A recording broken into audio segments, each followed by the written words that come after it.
You were listening to episode 178 of the Game Deflators Podcast. My name's John, and I'm joined by Ryan. Hey, everybody, here at the Game Deflators Podcast, we like to talk about games we've recently picked up, games we're currently playing, and we speed through Monday in this week's Inflation Deflation Challenge.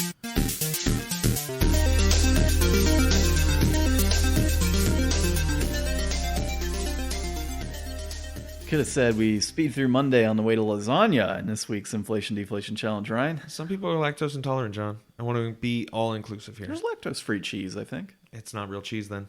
You're right. So this week we played a little bit of Garfield Kart Furious Racing on the PlayStation 4.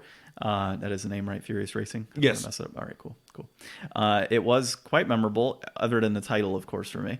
And we'll get into it in our Inflation Deflation Challenge. But before we start everything, I'm just going to mix things up here and say you can find this podcast on all of your favorite podcast applications, including Apple Podcasts, Podbean, Spotify, etc.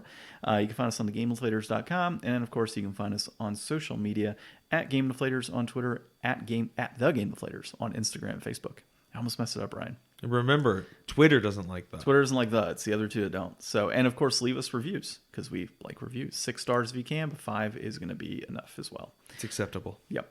Okay. As far as pickups this week, the only thing I did was picked up a sweet tattoo. Yeah, John got himself some ink.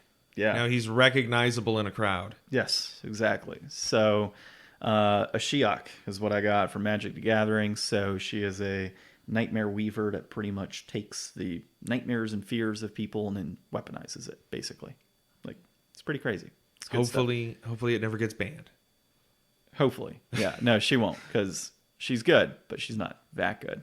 Yeah, actually, it's a pretty sick card. So it's like a 3-drop blue-black colorless where, like, she pretty much allows you to exile instead of mill, in a sense, different cards from different people's, decks and whatnot. So, yeah, it's a pretty sweet card. Well, it's a sweet-looking tat. Dude, I like it. It's not done. That's the cool thing. Like, yeah. It's going to get itchy, though.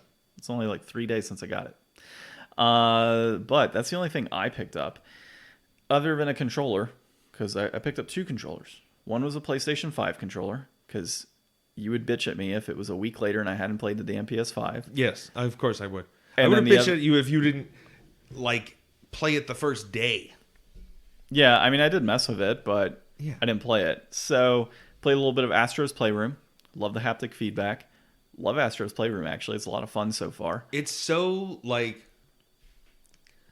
nostalgic. That's exactly what they're going for, and it just hits. All the little cool PlayStation things everywhere. It's great. And the controls and the interactions and stuff. Did you do, the climbing part where you're the monkey? That part's really fun. I haven't gotten there yet. I got to where I turned into a ball, and I got to control the ball and everything. That was pretty cool. Okay. And then there's a few areas where I had to blow into the controller, a couple times where we had to use voice, that type of stuff. So, yeah, it's been fun.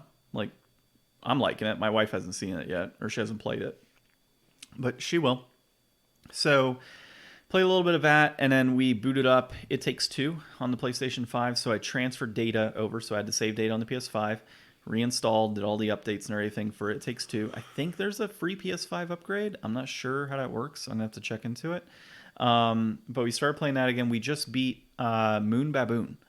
So basically it's a stuffed baboon doll that they buy their daughter. And he wants to protect their daughter because they've made her cry because of the whole divorce situation. Yeah. And so Moon Baboon the whole time was like, you've made her cry, I'll crush you, and all sort of stuff. And he rides around a spaceship with laser beams, and it's pretty cool. So specifically the male character in the game, where I'm at, you can turn really big or really small, microscopic in a sense. And so, or ant size, I guess. And so at one point during the boss battle with Moon Baboon, you have to go into his spaceship. So I go in the spaceship as a little character, and it's cool because you see the foot pedal and everything and laser beams and all the workings of the inside of his spaceship. And then there's an eject button that you stomp on when you're inside. And he launches out, and then you control a laser beam on the bottom of the ship, and then the female character is going around driving while the male character is trying to shoot this beam. And you're basically trying to destroy Moon Baboon. And it's the funniest thing is, I was just laughing when this all went down just because of how I progressed in the story. Moon Baboon's laying down the ground, and they're like, we just need to get back to our daughter. How do we get back to our daughter? Help us out. You're the only one that can do this. And he's like, I'll help you, but you have to make a promise that you won't make her cry again. And they're like, all right, yeah, we won't make her cry. Just get us back there. And he's like, okay. So he presses the button, you turn big again, or you get out of that area. And when you get there, they finally get to a place where her daughter is, and they're trying to get her attention, like break this curse. And because her tears are the ones that got him in that space. And so at some point, they're like, oh, how do we get her attention? Like, what are we doing? Like, we'll destroy that elephant. That's her favorite toy. And when we break that, she'll cry. And then we'll get better. And it's like, you just made a promise to Moon Baboon that you weren't going to make her cry. And here you go breaking promises. Screw you, minutes. Moon Baboon. Oh, man.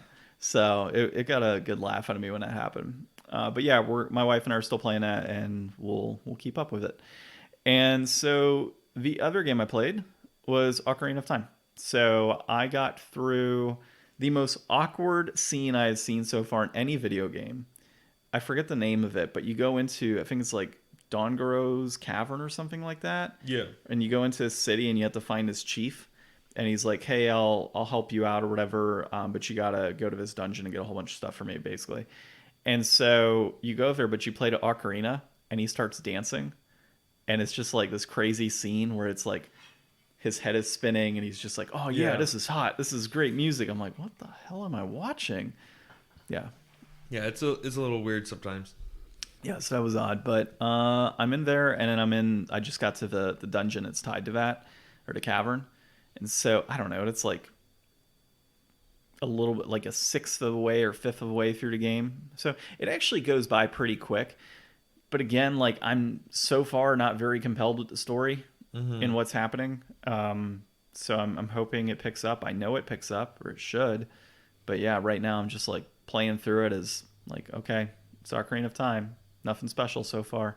Yeah. So I'm kind of fearful I'm going to get through this game because so many people have hyped it up over the years as like fantastic game, like greatest game on the N64 if Majora's Mask, and it's so fantastic.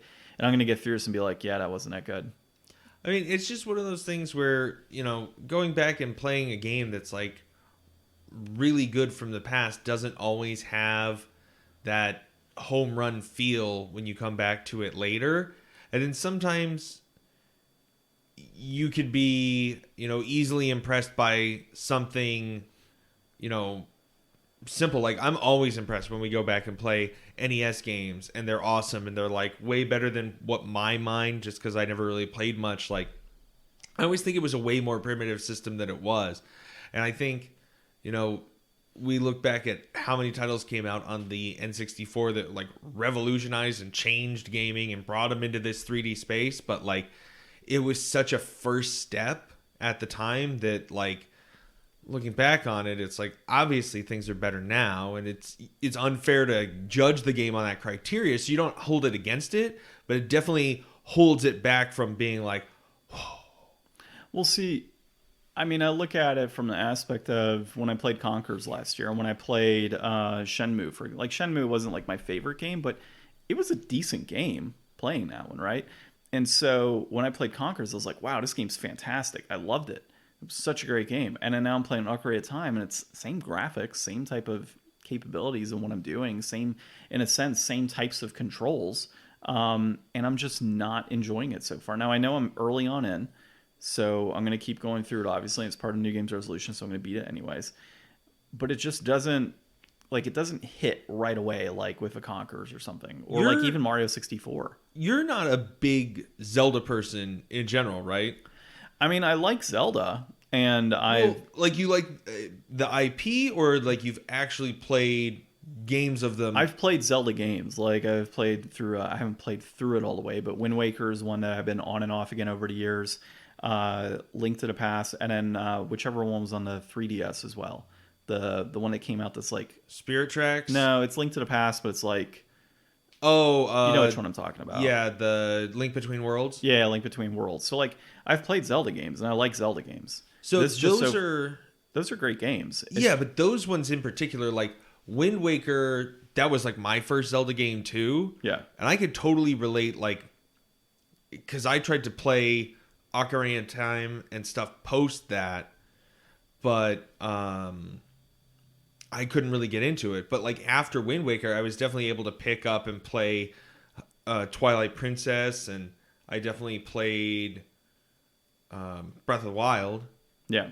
You know, so it's like I'm not the biggest Zelda person, and I think that like kind of where Zelda has gone, like Ocarina of Time isn't maybe the best like depiction of Zelda in some ways. Like I love the 2D Zeldas, like Link to the Past. I haven't played Link Between Worlds, but that's supposed to be good. But like those games and Ocarina of Time are like very different. Yeah, no, you know, like I know, you're I know. running around exploring a world and doing stuff, but like I just think that those ones are more timeless in a way that's always going to be more successfully looked back on. Well, like I'm gonna look it up right now, like Ocarina of Time Metacritic, and just kind of see where it lands in terms of score, and like close to 7,000 people give it a 9.1, and it has a 99 on Metascore. And so if we did, let's just do Wind Waker just for a comparison's sake.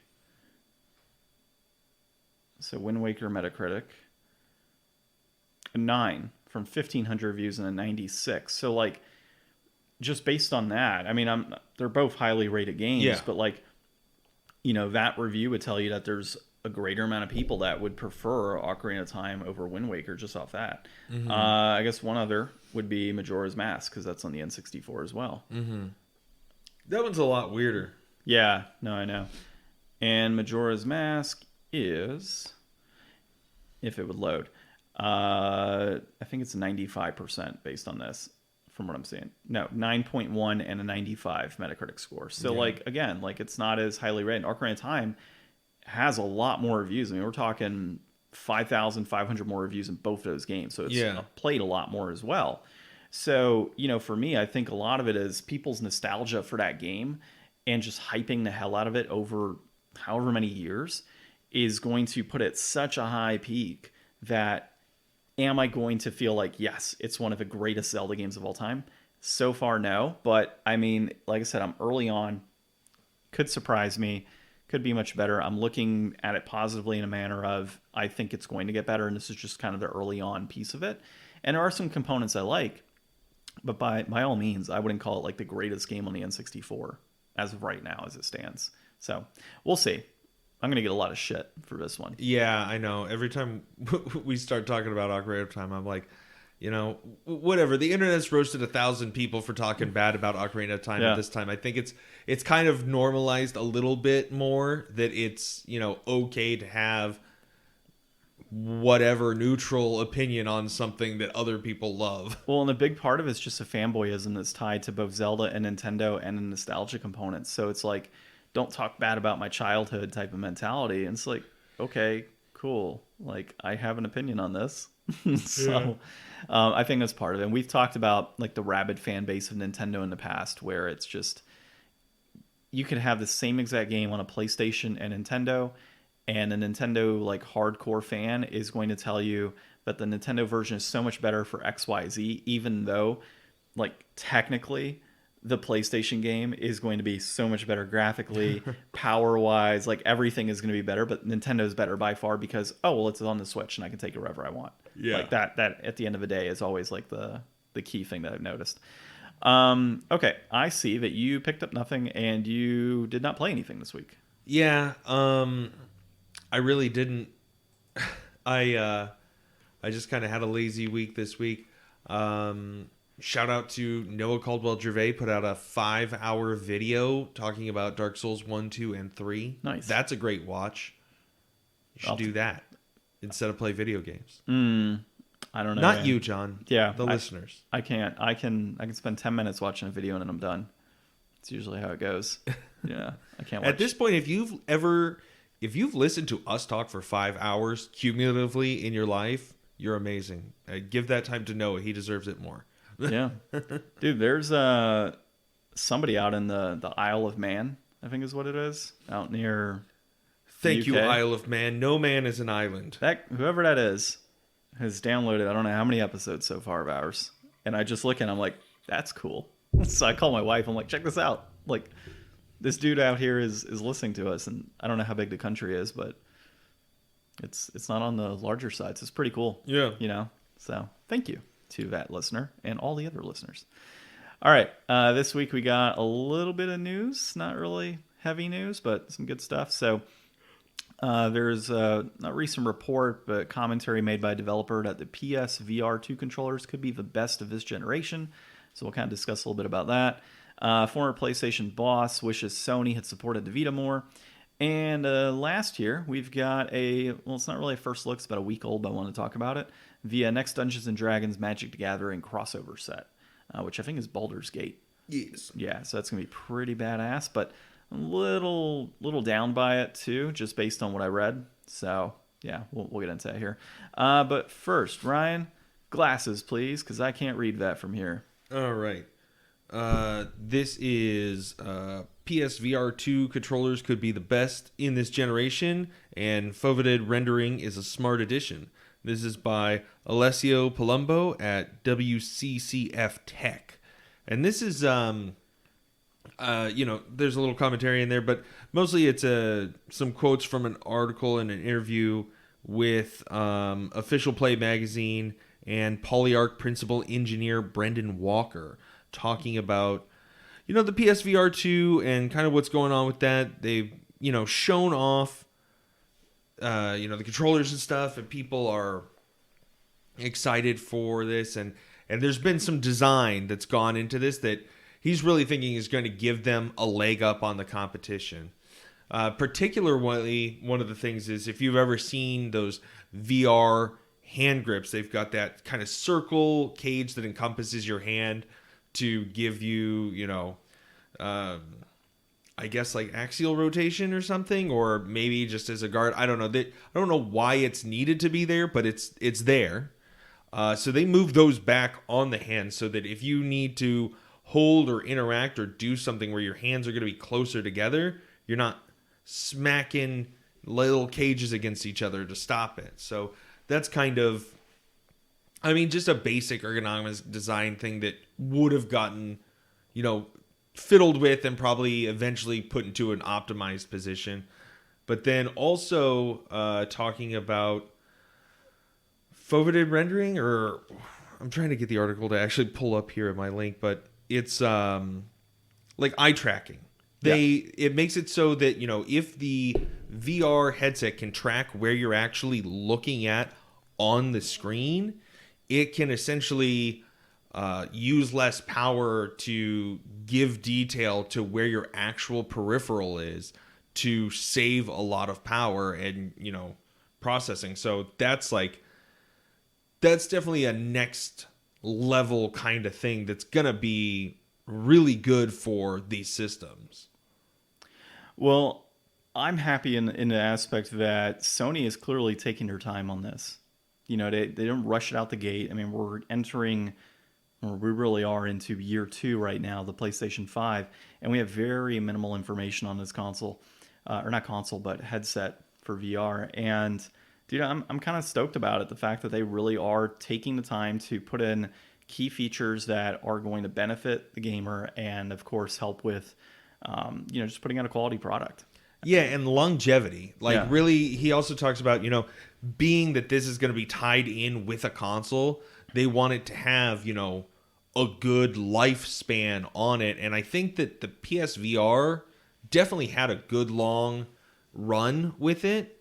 So, they should definitely be able to replicate that success here, and putting some of those things in that older gen VR just didn't have is really going to make that, I think, introduction for a lot of people, because we're going to be probably onboarding a lot of new VR users with this PSVR 2. People like me, or even you, we want to see at least a couple or, things come out, prove the market, get some build up. Like, you've got a whole backlog of games that you've already picked up, and you'll be ready to hit the ground running as soon as this comes out. And it'll have all of those quirks and things worked out, and it'll have all these more futuristic features, and you'll really be enjoying that until, whatever the actual mainstream VR that we're probably going to see in another 5 years out from now actually hits. Yeah, my thing right now, though, is I don't believe they have confirmed PlayStation 4 game support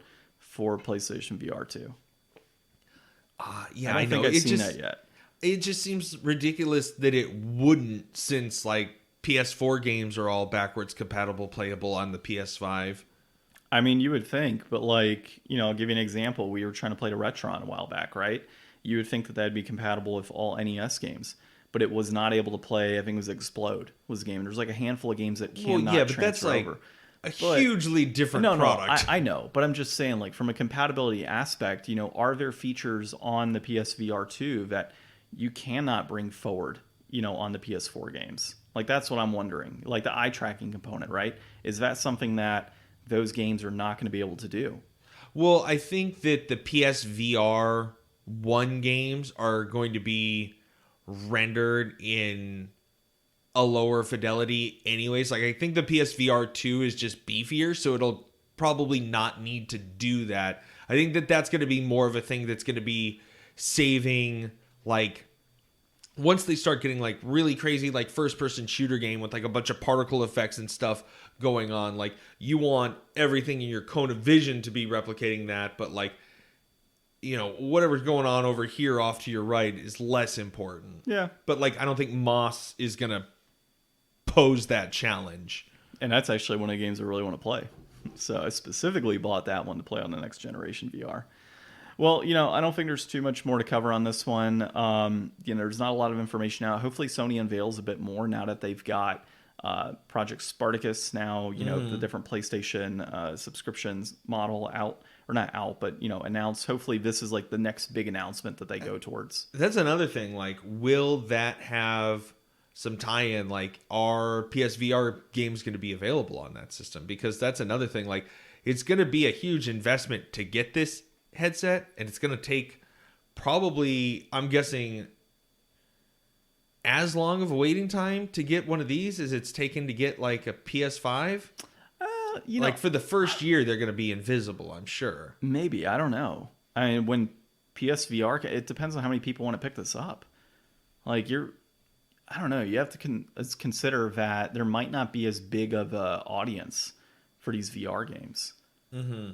Even during like these shortages, there's still been tons of VR systems. And that's the other thing is like, it's not like it's just PlayStation, Nintendo, and, Xbox, right? You do have Oculus and you do have other companies out there producing VR type headsets, some of which could be better, actually, or some of which are in fact better than what the VR2 is supposed to be putting out. So I think there's enough competition to market that this shouldn't really be an issue to get your hands on, but scalpers going to be scalpers.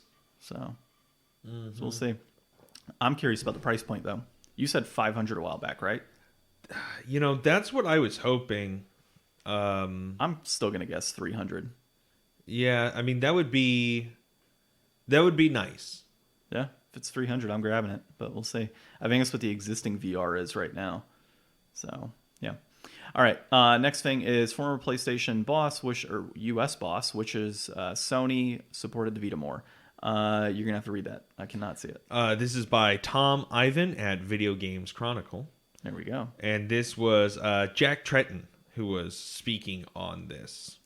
Yeah, so I can jump in real quick on this one, man. Basically, he kind of goes into the idea that, Sony, in a sense, released this a little bit too late. They had great success with the PlayStation Portable, and then they released this Vita, and there just wasn't a whole lot of marketing dollars put towards it. There wasn't a whole lot of support from a developer aspect put towards it, and they just kind of came into a point where, you have these handheld devices nowadays that are just on you at all times. And, when the Vita came out in 2011, I think it just wasn't the same type of consumer base at that point in time. You just didn't have kids saying, I need the Vita. Like, yeah, we had our cell phones, but gaming wasn't as like prevalent, 11 years ago as it is today on your cell phone. It just graphically, it wasn't the same. Hardware wise was the same. Sort of Vita, in a sense, I guess you could look and say, was it too late in the market because of things like the 3DS already kind of having a foothold, or was it too early?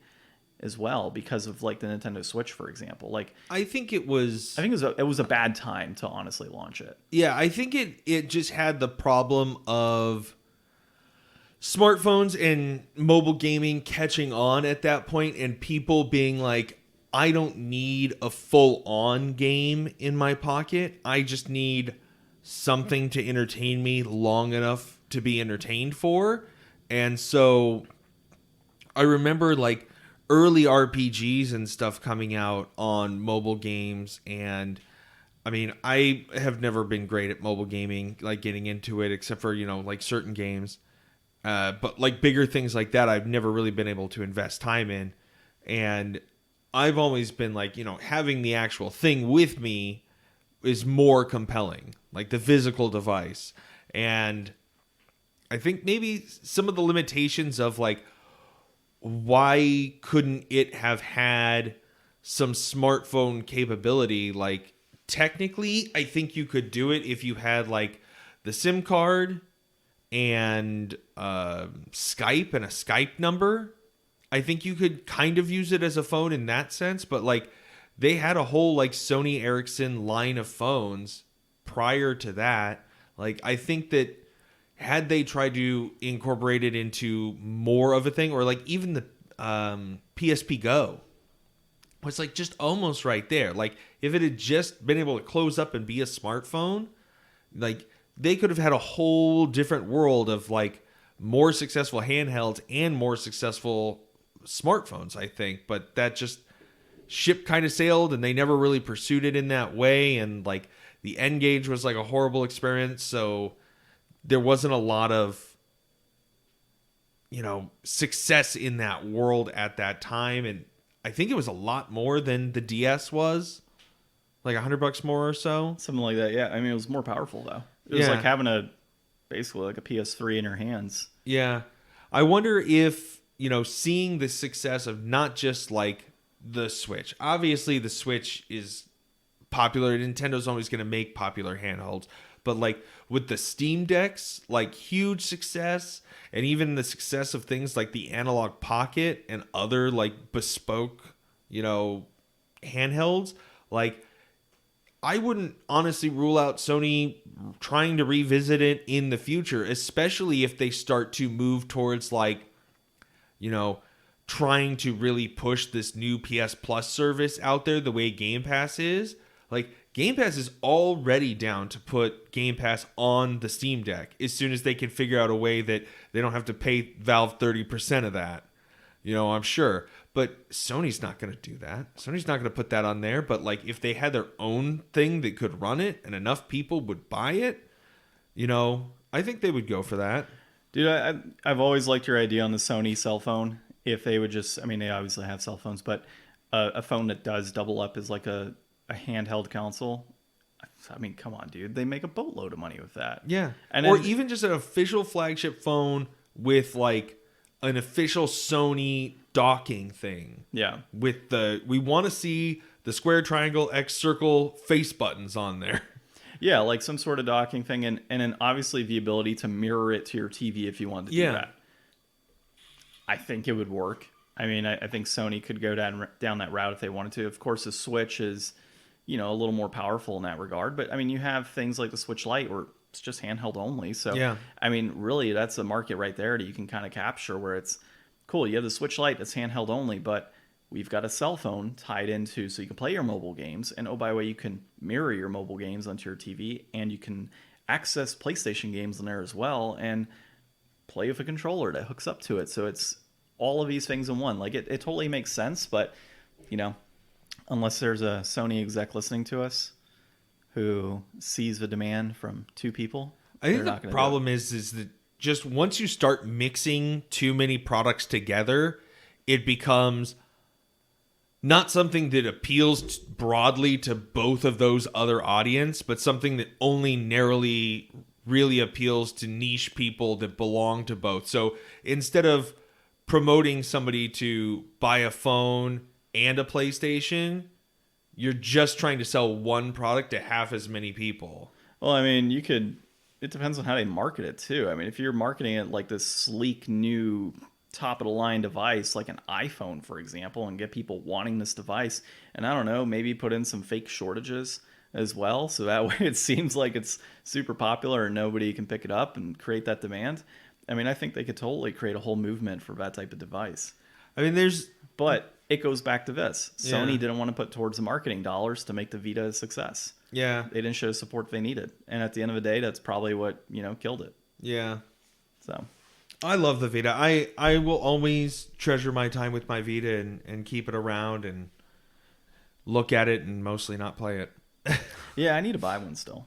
So if you ever want to get rid of it, let me know. I'll buy it. Okay, so it sucks. So kind of really quick before we go into that, I had an opportunity to buy a Vita for like $50 a couple years back, and I didn't because it had like some things wrong with the buttons and scratches and whatnot. And I was like, it doesn't look like it's in the best condition. I should have just picked it up. Yeah, we've got two. We got Brie a blue one in Japan. Oh, nice. Yeah, I need to get one.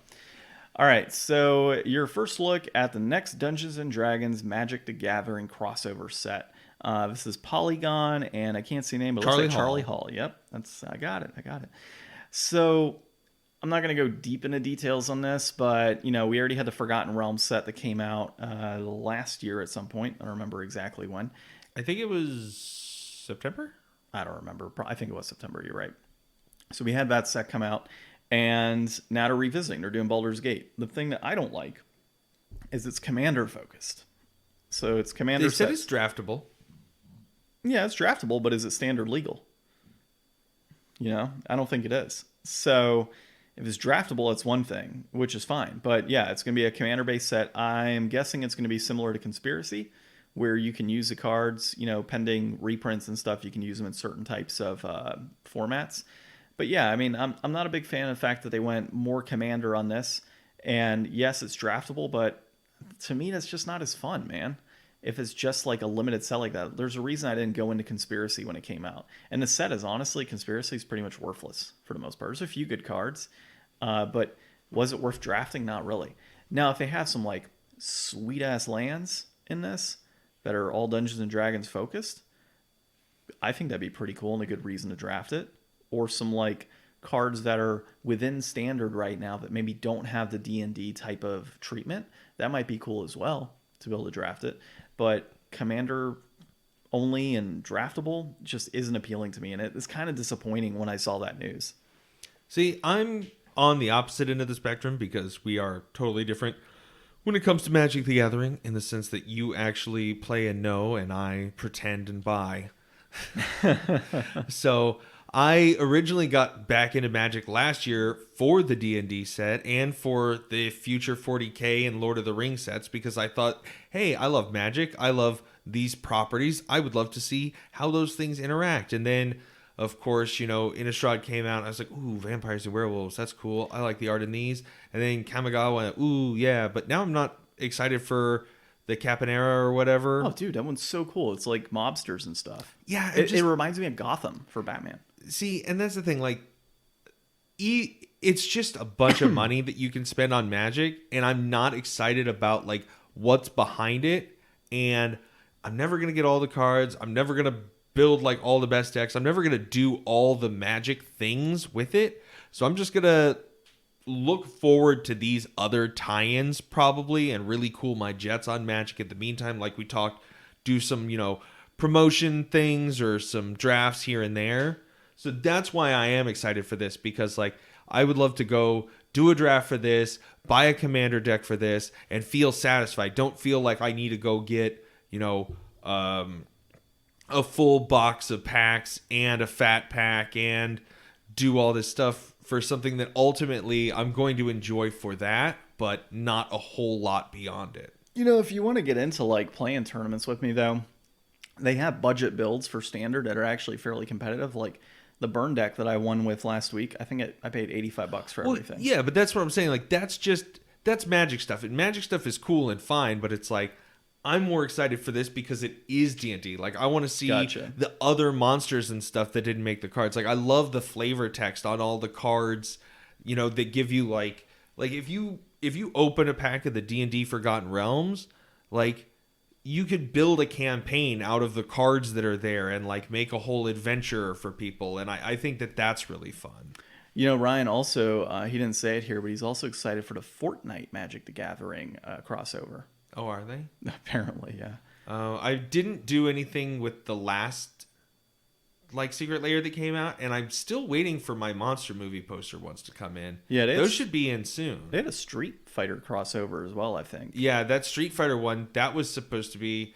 I watched some people online, and they talk about like, you know, what a good deal certain things are sometimes, and it's like, man, if you got that one and resold it, that would have been worth some money. But like, I don't know. I guess that's true of anything if you want to get into speculative markets. Yeah, I mean, there's so many specs, dude. Like, that's one of the things I love about buying Magic cards and doing drafts is when you start getting like commons that are a decent common, and you're like, yeah, this is going to be pretty good. Like, there's a card right now that's running like $4 a piece for a common, and I've got like 12. So, like, if I was into Street Fighter, you know, maybe that would have been cool. But it's like, there's so many other gaming properties. Like, here, real quick before we, you know, do other stuff, let's just have fun. Like, if you could cross over a video game franchise and get like a secret layer set out of it, like, what would be like a cool one to do? I mean, my mind immediately goes to Final Fantasy. Mm-hmm.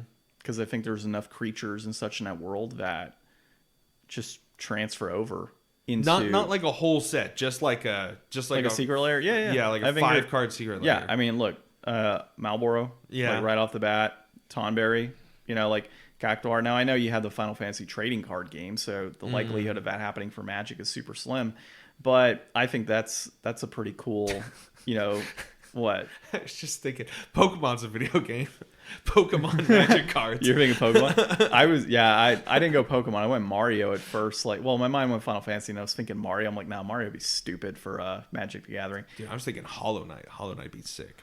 Yeah, Hollow Knight would be pretty cool, or like Metroid might be pretty cool as well. But, you know, I think that Final Fantasy would be a good, like, secret layer. Yeah. If they ever did that. That might be one that I would pick up, depending on what and it it's is. got great art. Like, the art for Final Fantasy, it's its own thing separate from the games, and to see that, like, in Magic would be really cool, too. Yeah, I don't remember the name of the statues that used to get put out, but there was, like, Final Fantasy statues and Batman statues, or figures, I don't remember. They're, like, high-end, like, $300 and $400 figures. They were always super badass, and, like, that type of art, like, that gritty, dark art would totally translate into Magic the Gathering Or if like they did something. The summons from FF10. Those would be cool. Dude, Anima, like just a card for Anima, that'd be badass. But yeah, that's a whole totally different ball game right there. And I might pick up something like that foil, if it came out. If you guys like the crossovers, let us know. I know some people are not a fan. I know that the Stranger Things and the Walking Dead sets did not super go over well, but I think the Tekken one was a little, or not Tekken, Street Fighter one was a little more well received. So let us know if you're into mixing IP and games. Yeah. All right. Let's dive into a little bit of inflation deflation with Garfield Kart Furious Racing.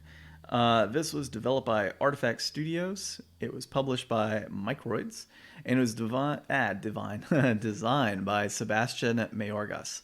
And it was released in November of 2016. And it is a combat racing game. And reception was around a 7, which is actually quite high when you think a licensed game like this. Kind of makes you think back of, like the Mickey Speedways and whatnot. Like, pretty decent reception, decent game. And that's kind of where I'm at with this, man. You know, it's not Mario Kart. We'll get that out of the way. It's not Speed Punks. Speed Punks, I think, is phenomenal. But it's a racing game, and it's got its quirks, and it's got its fun stuff. As far as, my thoughts on it overall, graphically, I felt it was good. The musical scores that are tied to it are great. I love the copycatting of Mario. It's like, it's copy my... Nintendo will let you copy the homework, but... just don't make it too obvious. Yeah, this is quite obvious with the lasagna cup and the pizza cup and the ice cream cup, and I don't remember the other cup, but there was another cup.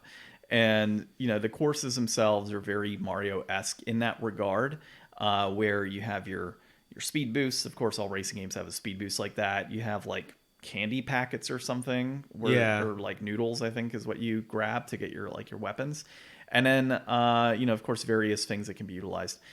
That was all good. The things that I didn't like necessarily were I would say the character selection was minimal, but maybe you unlock more. We didn't look into that.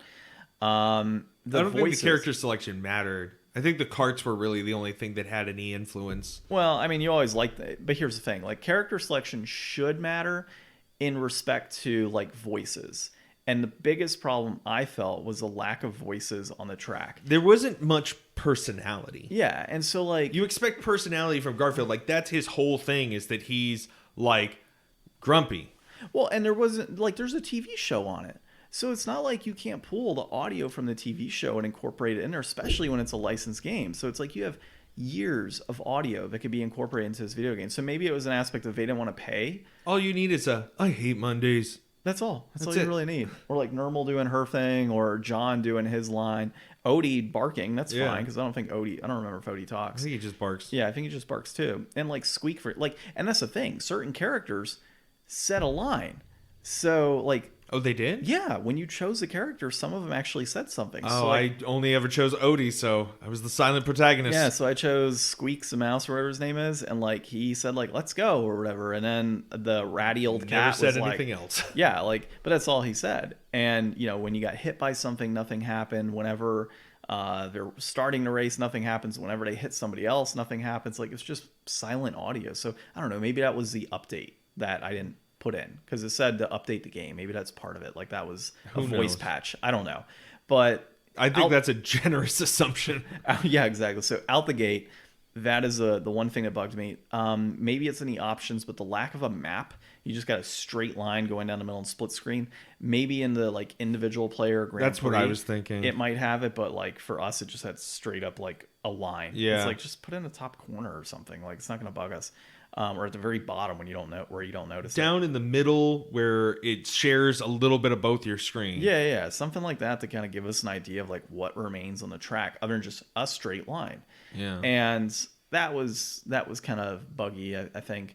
One thing that bugged me in the racing component is if you got on somebody, like bumped into them, you could not get off. Like there wasn't any sort of, you know, oh, well, you move to the left and I'll move to the right type of thing. It's like, no, if you're trying to get out, like you were stuck to their car. Like I could not get out of certain situations and would like run into walls because of it. All of that said, though, you and I played the 100cc, which, of course, when you think about Mario, 50cc, 100cc, and 150cc, like it felt very similar to that. And it wasn't too bad. I mean, I placed first in the first go round, and then we tied for second in our second go round of racing. Yeah, it was a good time. I think that, you know, kart racers are generally pretty safe. I think a lot of companies come out with licensed kart racers because it's pretty, you know, satisfying gameplay. The things that they did different in this to other games, the weapons and items that you got were kind of multifaceted. So like there was a pie, and you hit circle to attack behind you, square to attack in front of you. If you square the pie, it's basically just a green shell. I don't think it bounces though. Yeah. And then if you circle, you just drop it like a banana. So, you know, I like that items have different versatility. It's not just like throw the banana in front, throw the banana in behind. Either way, it's just a banana. Yeah. I like that there's like different properties. I think that, at least to me, and maybe I just have played less Mario Kart than everybody, I don't know, I felt like these tracks were a lot more constrained. Like I felt like I really needed to try a lot more to stay on the path. I feel like a lot of Mario Kart has very wide lanes that you don't have to worry about like going off-road unless you're really screwing up or unless it's a certain area of the turns. But I felt that a lot more in this. The driving was fine. The boosting, I actually did like the boosting. Yeah. I didn't think that it was... sometimes, you know, you're playing a kart racer and it's like, it's hard to get the boost because it takes way too long or something, or the boost just doesn't feel impactful at all. Like, once you get the boost, like, you really rock it forward. And once you get, like, the double boost, you really go, and it's noticeably longer and better than the first one. It does make your turning a little wonky, and sometimes turning was a little wonky in general, especially in the air. Like, no matter what I was doing, like anytime I went off a jump, I felt like I was just like a dead rock until like half a second after I hit the ground. Like you couldn't really like plan to land into a turn and make it look good. You just kind of bumped into the wall and bounced for a sec. Yeah. You know, I will say the controls in this game, at first I was a little shocked because we had to use the R2 for accelerate, or really just to go. And, you know, at first I didn't like that. And then I realized how much more comfortable it was compared to other racers or kart racers I played that have, you know, combat aspects, where instead of holding X to accelerate and you're here with like your index finger trying to drift and also select weapons and potentially shoot with like L1 or whatever it may be, like it just felt so much more fluid that just, okay, cool. R2, L2 for, you know, reverse and forward, so I don't have to worry about circle. Circle, square to do my weapons. Triangle didn't have anything, although triangle could have been reverse if they wanted to. And then X was the drift. It felt so comfortable to use X as my drift compared to other titles. You know, I never did the defend thing. It said in like a tip thing that popped up that you could defend from attacks against you, and I never did it. I was never able to. I don't know what was up with that. There were a couple, like, I will say this game is probably, I mean, maybe the patch would have helped. There were some certain things that happened, like I fell off a course and then the guy dropped me back down facing the wrong direction. So that was kind of shitty. Yeah. There was a time where I had like a power up and I couldn't use the power up. It just wouldn't activate and I had to go through the rest of the course just with that item. Yeah. But all in all, you know, I was actually... impressed seems such a generous word. I don't know if I was impressed, but I was pleasantly surprised. I thought that this was going to be like just a crap game, but you know, I guess Garfield holds many mysteries. You know, when I first got this game, I got it specifically because I think it was a low print title. I was like, you know, I think about it for $15. I'm like, I'll buy it for like $15. Like, it's not bad. And it's a kart racer, and you know, maybe down the road I'll play at some point. But genuinely, I was surprised with this one. I thought it was actually pretty good. So brass tacks. Yeah. Complete in box right now, we're sitting at $17.27.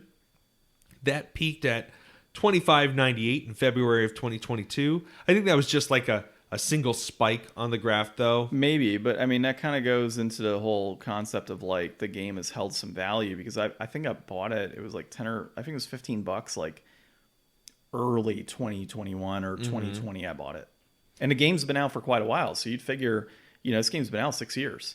Yeah. So the fact that it's still sitting at 17.27 as a licensed title, that's actually held some value. Loose going 1681. That peaked at 1898 in March of 2021. That's holding pretty steady too. So yeah, I mean, like what you're saying, you know, if this is a low print run game, it's held its value to there. I mean, we played it, you know, for a little bit. It's definitely not Mario Kart. It's definitely not going to be the next game you're going to go to forever. But like, if you're a collector of, and I always bring this up whenever we get into license stuff like this, but like, I was just watching a video earlier today. This YouTuber, Izzy, check her stuff out. She's really cool. She's got a whole shelf of Garfield shit in her background. People collect Garfield stuff. Garfield is... I'm doing a lot of shout-outs this episode. Super Eye Patch Wolf has a deep dive, like, huge video on the horrors of Internet Garfield. Oh, God. Check that out. No, don't check that out. Don't check out Internet Garfield. Garfield has taken on a life of itself. So if you're into that aspect, this is definitely something for you to pick up, because it's probably going to be one of the best Garfield games out there. Like, I can't imagine there's a lot of good Garfield games out there. This is probably like peak Garfield for that sense. Not peak racing games, but if you really like kart racers and you want to throw another one on the fire, this is not a bad one to play. Yeah. So this has a lot of different kind of appeals. So in that sense, and the fact that the completed box is like 50 cents more than the loose price, I'm going to say that, you know, this is just right. I thought you were about to say deflated. I was like, holy crap, Ryan. Yes, I mean, look, if you saw the game at $20, you're going to have a decent time. And if you have kids, this might be a good game for them. If you see a game at $15, definitely buy it. Yeah. and at 1727, I think it's just right. I'm going to asterisk this one, actually. Really? I'm going to speculate that it could potentially be deflated. Okay. Based off of the fact that I'm going to wager there's probably worse kart racing games that cost more and worse Garfield merch that costs more. Yeah. Like, if you consider that, like, probably any Garfield plush is going to be $20 and you could get this, that's kind of deflated. Yeah. I don't think Deflated with an asterisk. Deflated with an asterisk. All right, let's go ahead and put it on our rating, I guess. Yeah, dude, I enjoyed it. So, pick up Garfield Kart Furious Racing. It's actually worth it.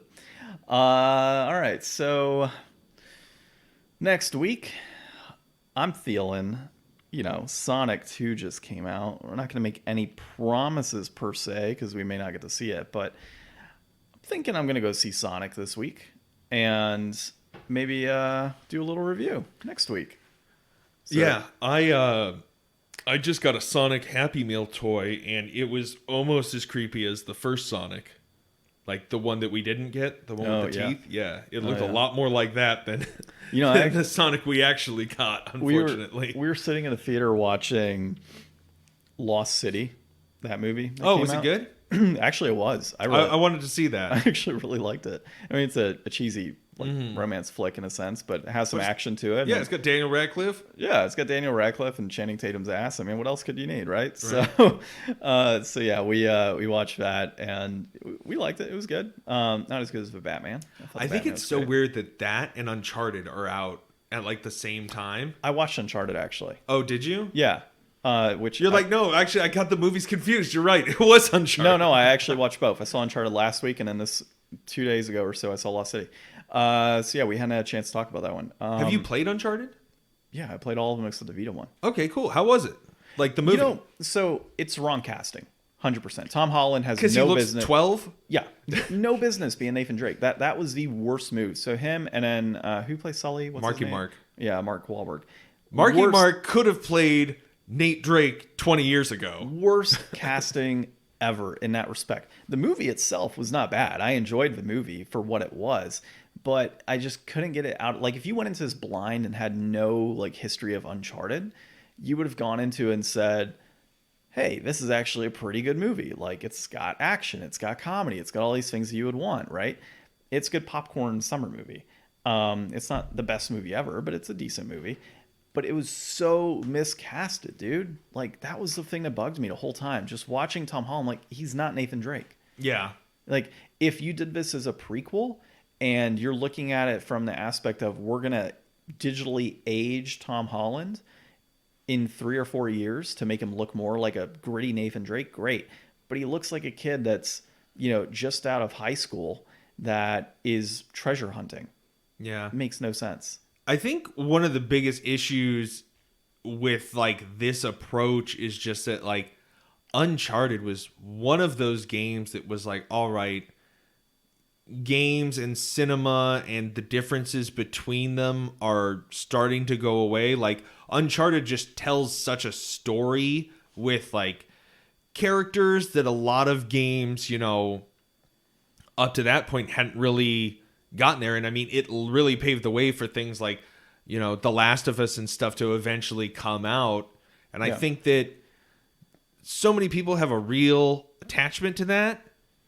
And it's been a while. Like, when did the last Uncharted game come out? Like 4 years ago or something? Like, this is kind of weird timing, too. Well, you had Lost Legacy or whatever it is. That's the female characters go off and do their own thing. And that was a few years back. But I look at the most recent Tomb Raider movie that came out, right? It actually got pretty poor reviews in general, right? It wasn't like the best movie ever. But for a Tomb Raider movie, the casting I felt was spot on with what they did. Like it looked like Lara Croft. I mean, that's all there is to it, right? Like I would rather have a shitty Uncharted movie with the right casting than the wrong casting and a decent Uncharted movie in terms of like the overall, feature.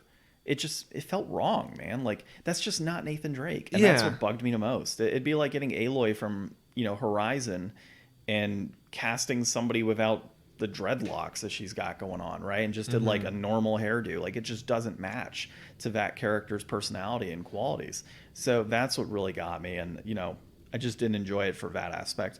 But Lost City was good. Would definitely watch that one again at some point. You know, Uncharted, decent, I guess. And the Batman, I saw that a few weeks back as well. That's the best Batman movie ever, in my opinion. There's a lot of people that say it's not because it's too slow and, you know, and there's plot holes. At the end of the day, if you're a Batman fan, there's not really any plot holes in that movie, and it's a fantastic film. Yeah. And the majority of moviegoers would disagree with you if you think it's a bad film. So I don't know if you saw it or not. Yeah, it was really good. Yeah, I liked thought it was great. So I would actually put it above the Nolan franchise of movies. I preferred it over those, which is kind of scary because Christian Bale's one of my favorites. Views do not necessarily reflect the values of all of Game Deflators. I'd like to make a public announcement right now. Yeah. Well, everybody got a bonus movie review for Inflation Deflation. So Sonic movie, hopefully next week. All of that said, this has been episode 178 of the Game Deflators Podcast. My name's John. I'm Ryan. And thanks for listening.